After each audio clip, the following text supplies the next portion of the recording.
It takes a big man to admit that he was wrong. And while I stand an even 6 foot, I don't know if that qualifies for big.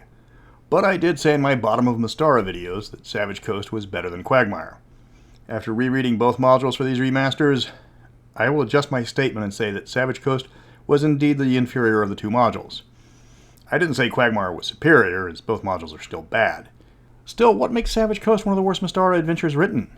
It's simply a matter of what the module uses for a plot. Nothing! Absolutely nothing! I'm Mr. Welch, and you will get nothing, and enjoy it. This is not an easy review, as you will soon see. Usually, I review things that give you something to talk about. Savage Coast gives you just under 1 million square miles of map to explore, with a grand total of 15 fixed locations. 969,408 square miles, to be precise, giving you an encounter on average every 64,627 square miles. I think there's a word to describe this kind of population density. Empty. The opposite of full. Thank you, Jean-Baptiste. Most encounters are encampments of one kind or another, with most being neutral and not wanting visitors. You show up, ask what your business is, and they don't want anything to do with you, regardless of your answer. But more on that later. Assuming I don't fill up the rest of this video with a rant. Might as well get the technicals out of the way, since I have to give credit where credit is due. X9, The Savage Coast, was written in 1985 by Merle Rasmussen, and it is the second sandbox module he wrote after Quagmire, along with Jackie Rasmussen and Anne Gray. And much like Quagmire, this one suffered severely from the chaos at TSR during the time period. Keith Parkinson did the cover art, with a piece I swear has been reused at least 3 times by far superior products. It's like they knew the module blew, but the art was awesome, and by God, they weren't going to let that go to waste. Mark Nelson did the interior art, and again, it was way better than it had any right to be for this adventure. The module is the standard 32 pages with a small pull-out section for the players. From what I could tell, the module was chopped up in the editing process, much like Quagmire, as the actual plot was recycled and put in Dungeon Magazine with Turtles of the Purple Sage, a 2-part adventure that's considered one of the better entries in Dungeon. I know what you're asking, and yes, I am happy to see Greyhawk opened up for the guilds with minimal Wizards interference, because I trust the Greyhawk Grognard and his compatriots to make high-quality Orthian source material than the other WotC campaign designers. Now do Mystara. I know what you're asking now, and I can tell you what they replaced the Turtle plotline with. Nothing. The Mystara crew regarded this module poorly, and it was retconned twice. Only one aspect was kept with the 3 trading companies, which were turned into the different inheritor factions when Red Steel replaced it. Even then, they don't resemble their original ideas at all. There was no red curses. That idea wouldn't be formulated for years after this module. The region was covered in Voyage of the Princess Ark, where it introduced the concept of the Savage Baronies, which are nowhere to be found in the original module. The only thing they kept from the Savage Coast for all future revisions was the map. You brought us here for nothing! Savage Coast was part of the Expert series that expanded the map, starting with Master of the Desert Nomads, which gave us the Great Waste, Temple of Doom, which briefly introduced Hool, Quagmire opened up the Serpent Peninsula. This pattern was disrupted by War Rafts of Kron and Drums on Fire Mountain, but then Savage Coast opened up, well, the Savage Coast. It presented the entirety of the region, including the Orc's Head Peninsula, which was left off when the region was retconned with the box set. This was indicated by the internal map highlighting each new region without any explanation. That took up an entire page with a map of areas not relevant to the module. The region you're playing in is mostly on the second page of that map, which takes up about 5% of the sliver of the map that was barely on an almost blank page. Yay, padding and all that. Everything in this module seems to be part of a larger plot element that was dropped.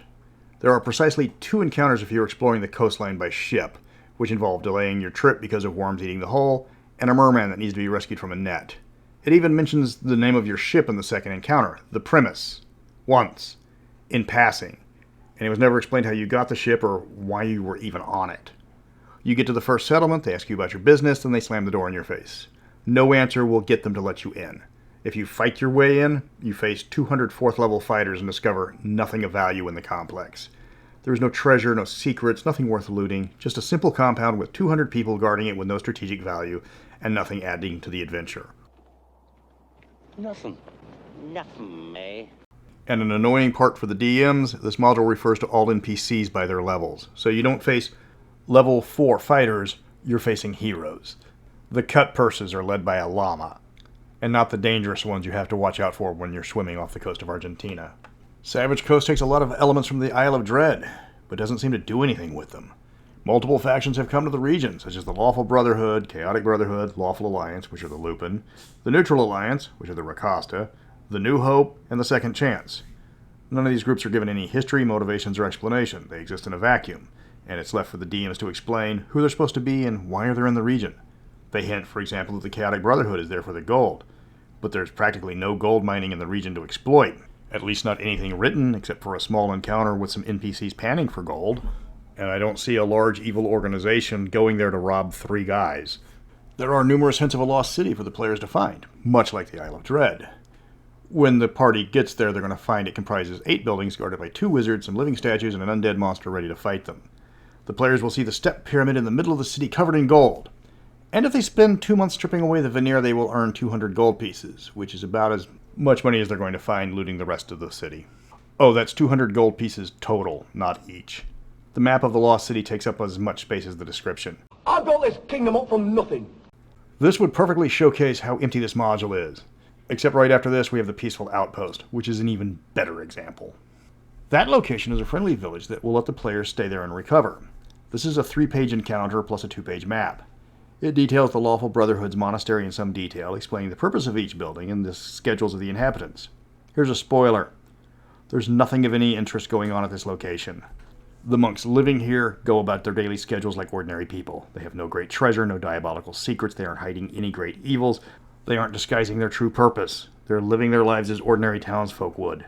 TSR wasted 5 pages of a 32-page module to tell us this. They even stouted out the chickens and sheep. That's how much text was wasted in this particular session. Fair warning, 60 angry chickens, rules as written, are a danger to a medium-level character. It does give information on non-human races living here, and it looks like an attempt to copy the Isle of Dread, as the Arania and Phanatons have their own settlements, as do the Lupin and Rakasta. The module does introduce Tortles and Snappers, and at least there's that. The Tortles were supposed to have a more prominent role in the module, but that was the adventure that was removed and put in Dungeon Magazine, because it wasn't a bad adventure, but this module had too few pages for way too much information that they were trying to fit. The obvious issue with this module is it was clearly meant to be a source book rather than an adventure, but it's only 32 pages. The box set that replaced it, Red Steel, also had a 32-page source book detailing over a dozen nations on the exact same map, minus the Orc's Head Peninsula. But that part was entirely fluff, there was no game mechanics in it. And even then, it's just brief descriptions. Harath gets 4 pages of discussion, but Hool only gets 4 paragraphs. Savage Coast gave us no new nations, a handful of factions, and little in the way of actual adventure. This was meant to be a hybrid sourcebook/module, but failed at both of them. There have been good examples of these books, like the Blackmore line, but these modules were larger, with the first book being 64 pages. That's the same size as the smaller Gazetteers. There was no way to produce this book in its desired format with its limited size. Nothing whatever! Nothing whatever! But enough complaining. Let's fix it. The problem is, how do you fix an empty module without just filling in the blanks? That's not going to be easy, because they have to give you something more than a name and a description without giving you background information behind what's there. Lawful monks peacefully living in an agricultural society isn't exactly screaming high adventure. You need to define who these people are. Why are they in the middle of an unsettled wilderness with no cities? Who is sponsoring them? What are their goals? Who is the predominant species in the region? It mentions Lupin, Rakasta, Arania, and Phanatons, but it doesn't tell you how many of them there are. You've got an area almost the size of Kazakhstan. There will be more going on here than a few camps of random people. One issue you will have with the adventure is grassland isn't the most exciting terrain to prance around in. Of the previous modules that expanded the map, you had deserts, jungles, and swamps. The majority of the territory in Savage Coast has you exploring fantasy Kansas. The fact that instead of using the standard Mystara hex grid template, they have a hand-drawn hex grid map, which is not up to par. This area is ridiculously underpopulated for a region of its size. It has navigable rivers, expansive coastlines, and a temperate climate. This should be swarming with life, rather than the main settlement in the massive swamp called the Bayou, having a total of 30 caiman. The total population of all the planned encounters in Savage Coast is less than 1,000, in a land 3 times the size of Italy. This is where you double down on Mystara's Cold War vibes. There's a gold rush going on. Swarm the entire region with expeditions from every nation you can justify. Minrathad and Darrakan would have trading posts everywhere, along with sponsored mining companies. Thyatis and Hull would have sizable military contingents guarding their interest. Independent gold miners would flock to the region almost daily. The party can't travel any distance without encountering a boomtown. Sometimes nothing can be a real cool hand. What happens to the local population depends on which camps grow up next to them. Darrican would probably work with them. Minrithhead would drive off the competition. Thyatis and Hull would have a new source of cheap labor. There's a gold rush in a region that is rapidly getting colonized. There's no stopping it. People aren't organizing the natives to fight back. Those are Stone Age primitives fighting off well-funded and organized invaders and settlers. The best the players can do is to try to get the natives some degree of recognition from the new arrivals. If nothing else, turn the adventure into a theme about the loss of wilderness. This isn't like the Isle of Dread. Savage Coast has very few geological barriers standing in the way of the characters. You land your ship, you build a shelter, you plant some crops, you send out some fishermen, and you've got a functioning settlement. You can't do that in a jungle, swamp, or desert. Now imagine an entire coastline hundreds of miles long where this is possible. Ain't nothing but a thing. It can be more than nothing. You can make a campaign about it, but that would require you to write it from scratch because all this module gives you is the map.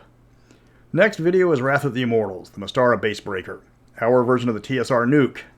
The nuke that took out Alfheim, Alphatia, most of the meta plot, and the villains. The module that has caused no small amount of rewrites. That one. Until then, remember, too much is always better than not enough.